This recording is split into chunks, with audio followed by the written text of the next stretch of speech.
Hi friends, welcome to my channel. Jayadev Nandan ఇంట్లో పంతులు గారు వచ్చి పూజ జరిపించాక ఇలా చెప్తుంటారు. అందరూ ఉగాది పచ్చడిని స్వీకరించాక పంచాంగ శ్రవణం జరుపుకుందాం అని అనగానే లక్ష్మి వెళ్ళి ఉగాది పచ్చడి తీసుకురావడానికి కొన్ని బౌల్స్లో ఉగాది పచ్చడిని పెడుతూ ఉంటుంది. అప్పుడు మనీష లక్ష్మి దగ్గరికి వచ్చి, ఏంటి లక్ష్మి, ఏం ప్లాన్ చేయలేదా అని అడుగుతూ ఉండగా లక్ష్మి కూడా, నువ్వేం ప్లాన్ చేసావేంటి నా పైన అని అంటూ ఉంటుంది.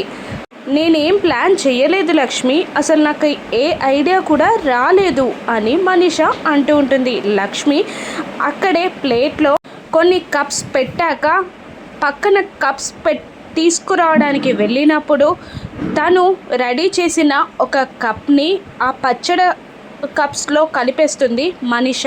తను పెట్టిన కప్లో ఉగాది పచ్చడిలో కొన్ని బొప్పాయి ఫ్రూట్స్ పీసెస్ ఇంకా రోజ్ సీడ్స్ కూడా కలుపుతుంది. అవి ప్రెగ్నెంట్ లేడీస్ తింటే అబార్షన్ అవుతుంది.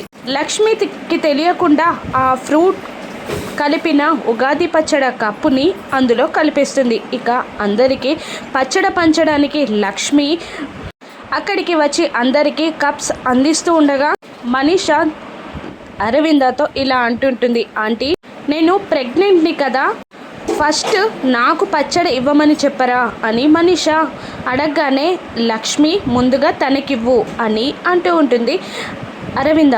లక్ష్మి అలాగే అంటుంది. ఇప్పుడు మనీష చేసిన కుట్ర వల్ల లక్ష్మి బలవుతుందా, లేదంటే మనీష కుట్రని తిప్పి కొడుతుందా? రాను ఎపిసోడ్స్లో చూద్దాం. Thank you for watching.